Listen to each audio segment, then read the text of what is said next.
Like and subscribe my channel and press the bell icon for latest update.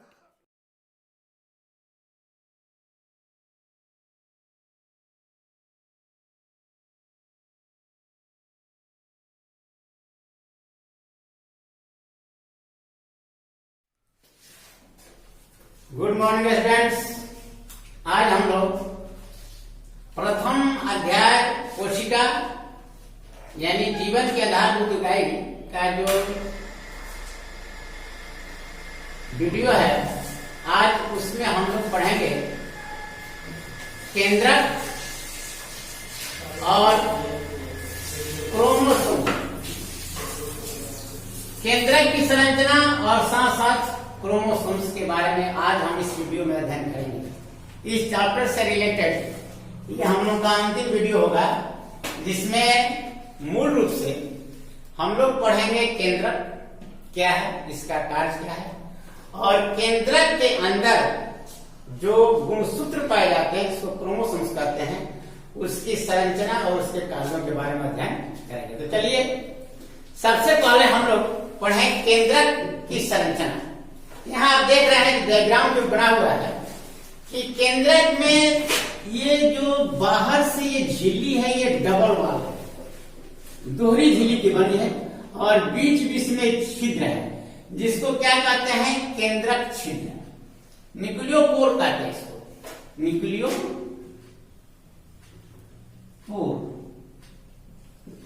ये है nucleolus, ये है chromatin network, chromatin network, यही बाद में क्रोमोसोम्स बनाता है। अभी जब कोशिका विभाजित नहीं होती है उस समय ये पूरा जालीवत रचना के रूप में रहता है। यहां पर आप देखेंगे इसके अंदर का जो द्रव्य है इसको कहते हैं केंद्रक द्रव्य, केंद्रक द्रव्य यानी न्यूक्लियोप्लाज्म, न्यूक्लियोप्लाज्म। तो केंद्रक क्या है, कोशिका के अंदर अधिकतर मोस्टली जो जंतु कोशिका है उसके अंदर बीचों बीच ये गोल संरचना है जो दोहरी झिल्ली से बनी हुई रचना होती है। लेकिन पादप कोशिकाओं में चूंकि रिक्तिका बड़ी बन जाती है, इसलिए केंद्रक अधिकतर उसमें किनारे की ओर खिसक जाता है। आपको डायग्राम हमने दिखाया था कि जो पादप कोशिकाएं हैं उसमें ये वैक्यूल्स बड़ा होता है, इसके केंद्रक किनारे की ओर खिसक जाता है। लेकिन अधिकतर एनिमल सेल में अधिकतर ये केंद्रक कहां पाया जाता है, सेंटर में, बीचों बीच। इसकी संरचना हम देखेंगे कि इसके अंदर जो द्रव्य है वो क्या है, इसका नाम है केंद्रक द्रव्य। चूंकि यह द्रव्य केंद्रक में पाया जा रहा है इसलिए इसका नाम है केंद्रक द्रव्य। इसके अंदर देखिए एक गोल डेंस गाढ़ा, ये घना गोलाकार संरचना है, इसका नाम है केंद्रिका। ये केंद्रिका है, किसी किसी में दो भी होता है। यहां ये गोल जो घना गोल संरचना पाई जाती है इसको केंद्रिका कहते हैं।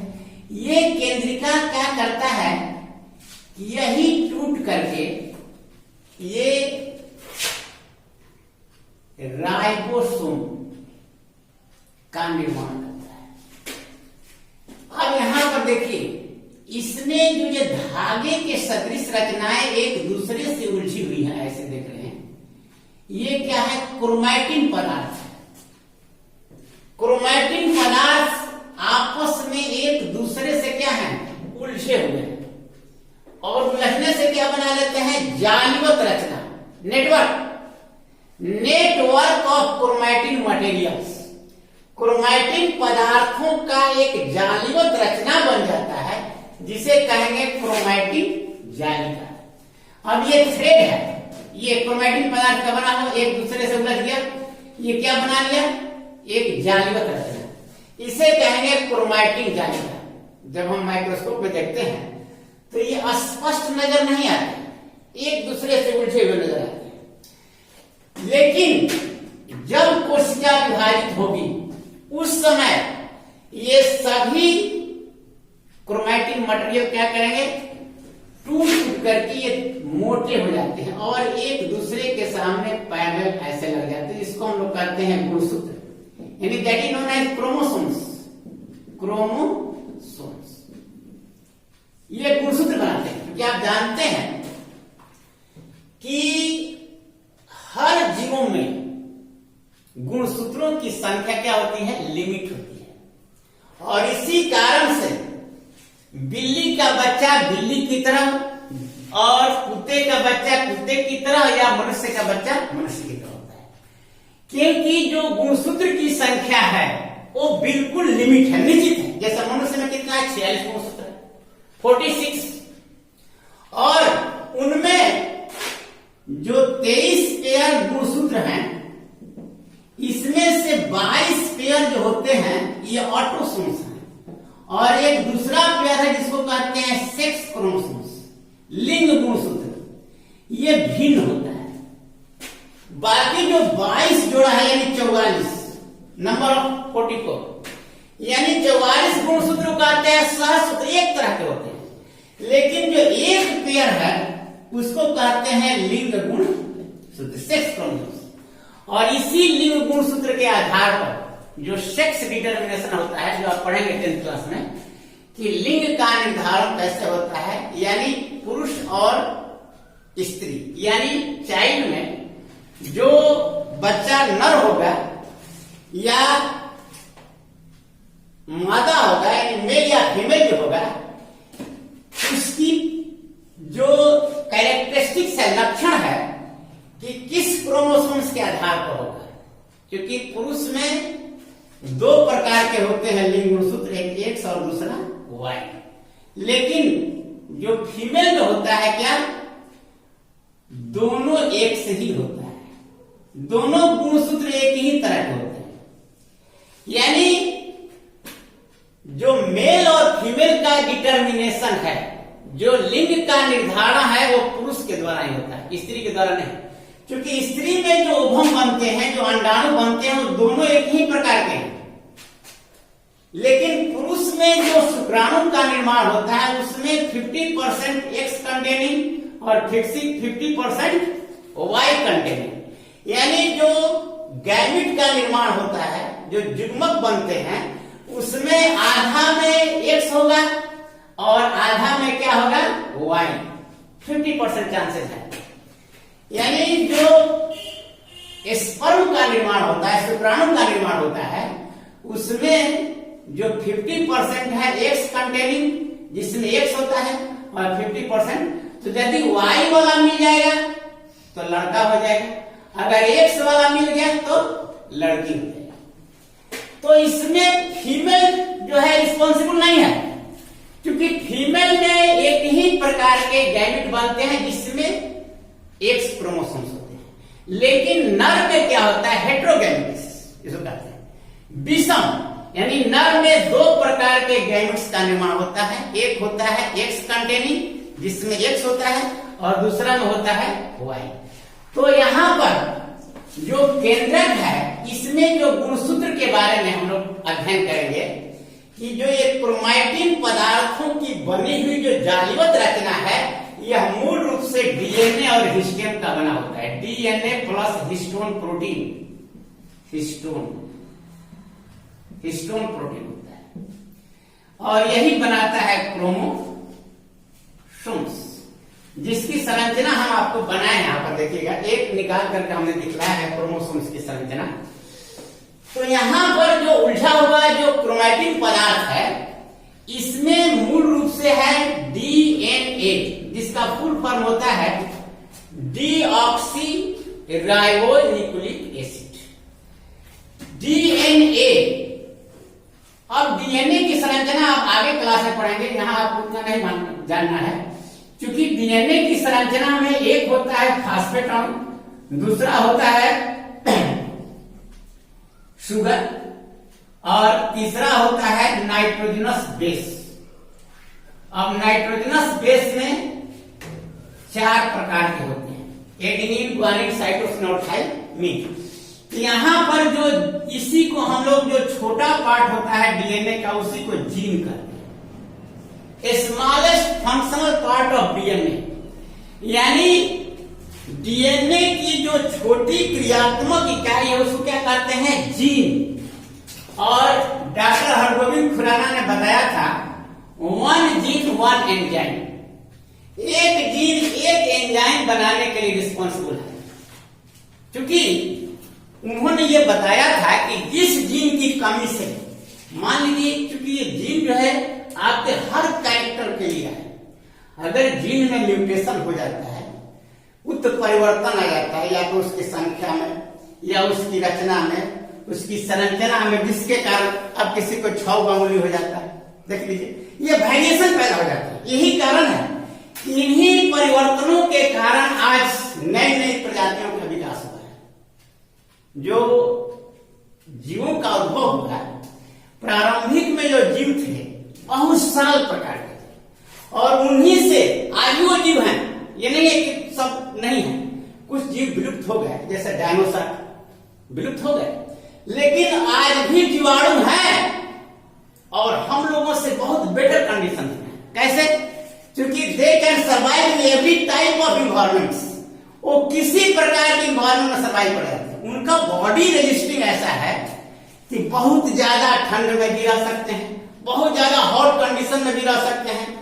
तो बहुत, हालांकि हम लोगों का शरीर बहुत काफी डेवलप्ड है, काफी कॉम्प्लेक्स हो गया है, जटिल है, फिर भी बैक्टीरिया एक ऐसा जीव है जो छोटा जीव है, लेकिन वो इतना उसका सर्वाइवल अच्छा है कि किसी भी प्रकार के इन्वायरमेंट में सर्वाइव कर सकता है। तो ये जीन जो है, ये गुणसूत्र पर होते हैं, और ऐसा नहीं है कि कहीं स्थिर है। जैसे समझ लीजिए कि आप चेन बांधते हैं सिकड़ी गले में, मान लीजिए, तो ये सिकड़ी को हम मान लेते हैं क्रोमोसोम्स पूरे, और उसकी एक कड़ी को, जो एक एक कड़ी जोड़ करके बना हुआ है, यही समझिए कि जीन है। और एक जीन, हालांकि जो मेंडल्स ने बताया था, मेंडल्स लॉ ऑफ इनहेरिटेंस, उस समय जीन का पता नहीं था, लेकिन उसने क्या किया था, उसको ट्रेट्स कहा था। ट्रेट्स मान लक्षण, जैसे लंबा, बौना, ये सारे लक्षणों को उसने ट्रेट्स कहा था। उस समय जीन के बारे में पता नहीं था, लेकिन आज हम ये समझ रहे हैं कि जीन क्या है। क्योंकि डीएनए का सबसे छोटा और क्रियात्मक जो है समूह, उसी को जीन कहते हैं, जिसमें नाइट्रोजनी क्षारक होते हैं, फास्फेट होते हैं, और शुगर जो पाया जाता है वो कैसा शुगर होता है? डीऑक्सीराइबोज। और एक होता है आरएनए। आरएनए में कौन सा शुगर होता है? Ribose sugar. डीएनए में कौन सा शुगर होता है? डीऑक्सीराइबोज। ये सभी पेंटोज शुगर है। पेंटोज का मतलब 5 कार्बन वाला। हेक्सोज जैसे ग्लूकोज है, उसमें 6 कार्बन, हेक्सोज। पेंटोज का मतलब जिसमें 5 carbon. Pentose, tetrose, triose, triose माने 3 कार्बन, टेट्रोज माने 4 कार्बन वाला। तो ये जो शुगर है डीएनए में, वो है डीऑक्सीराइबोज। ये पेंटोज शुगर है, कार्बन 5 होता है, पेंटोज शुगर। तो इस गुणसूत्र की संरचना को अब हम देखेंगे इसको, तो ये समझिए कि जब कोशिका विभाजित होने लगती है तो ये सीधे आ करके ऐसे टूट करके ये ऐसे लग जाते हैं, और प्रत्येक को हम क्या कहते हैं? क्रोमोसोम्स। अब क्रोमोसोम्स की संरचना में देखिए कि प्रत्येक क्रोमोसोम्स 2 क्रोमैटिड का बना है, याद रखेगा, 2 क्रोमैटिड्स, और प्रत्येक क्रोमैटिड्स में बहुत पतला पतला क्रोमोनिमेटा पाया जाता है। यहां पर हमने दिखाया है क्रोमोनिमेटा। अब जैसे 2-3 को धागा लेके के में पूर देते हैं ऐसे ऐसे, तो पता नहीं चलता है कि 3 धागा है कि 4 धागा है। उसी तरह से ये क्रोमोनिमेटा जो है ऐसे उलझा हुआ है, ये 2, 3, 4, इधर भी क्रोमोनिमेटा ऐसे उलझा हुआ है। अब ये एकदम एक मिल करके ये क्रोमैटिड्स बना रहा है, दूसरा क्रोमैटिड्स बना रहा है, ये क्रोमैटिड्स। लेकिन आपको समझना है कि प्रत्येक क्रोमैटिड्स 2 या 3 क्रोमोनिमेटा का बना होता है, और प्रत्येक क्रोमोसोम्स किस चीज का बना होता है? 2 क्रोमैटिड्स का। और इसके साथ साथ इसमें डीएनए के साथ साथ क्या लगे होते हैं, हिस्टोन प्रोटीन।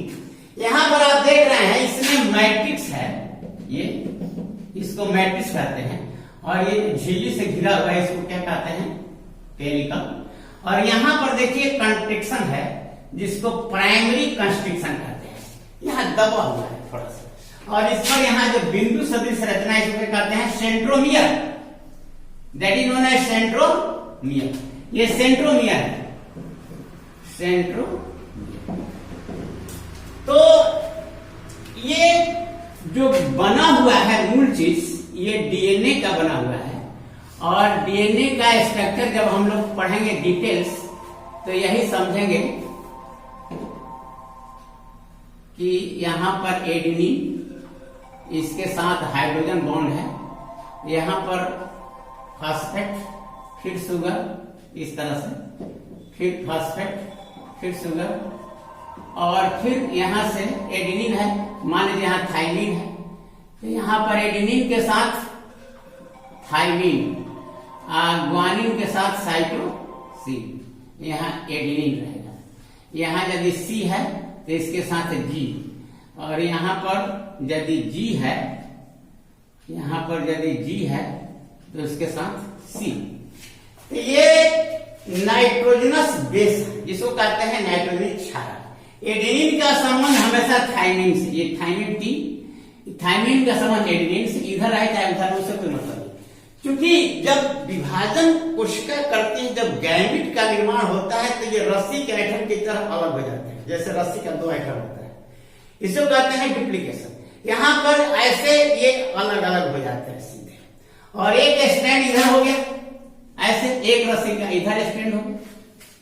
अब एक कॉम्प्लीमेंट्री बनता है उसी के जैसा, ट्रू कॉपी, जैसे कार्बन कॉपी, इसी का इधर से एक इधर। क्योंकि जब कोशिका विभाजन होती है तो इसमें निर्माण होता है, क्योंकि हर कोशिका अपने से हर चीज का निर्माण करती है।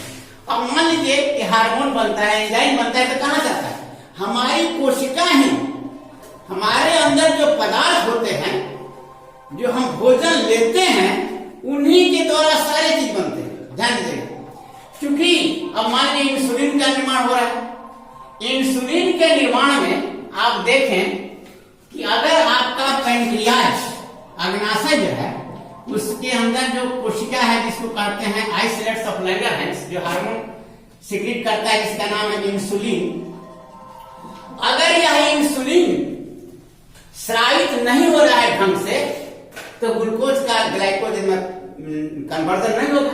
यानी ग्लूकोज का कन्वर्जन जब ग्लाइकोजन में नहीं होगा तो हमारे शरीर में वो संचित नहीं होगा, जो खा रहे हैं वो चीज संचित नहीं होगा। क्योंकि हमारे शरीर के अंदर वो भोजन रहना चाहिए, तभी न उस भोजन से हमारा शरीर कोशिका उसको यूटिलाइज करेगा। अगर वो भोजन सीधे ब्लड में आ गया और ब्लड से सीधे यूरिन में और यूरिन से सीधे बाहर निकल जाता है, that is known as diabetes. तो यहाँ पर हमारे शरीर के अंदर जो भी कार्य होते हैं सारी कोशिकाओं का ही कार्य। और कोशिका कैसे करेगी, जो हम भोजन लेते हैं उन भोजन के द्वारा ही हमें सारे पदार्थ मिलते हैं, और उन्हीं से हमारी कोशिका हर चीजों का निर्माण, जैसे प्रोटीन का निर्माण करना है तो प्रोटीन हम लेते हैं, फिर हमारे शरीर में टूट जाता है। क्योंकि पाचन में हमारी कोशिका एब्जॉर्ब नहीं कर सकते बड़े अणु को। हालांकि आयंस होते हैं, विटामिन होते हैं या मिनरल्स होते हैं, उसको तो एब्जॉर्ब कर लेगा, लेकिन अब प्रोटीन का एब्जॉर्प्शन नहीं हो सकता है जब तक सिर्फ टूटेगा नहीं अमीनो एसिड में। ये कार्बोहाइड्रेट एंड स्टार्च का वो एब्जॉर्प्शन नहीं हो सकता जब तक से ग्लूकोज में सिंपलर नहीं होगा।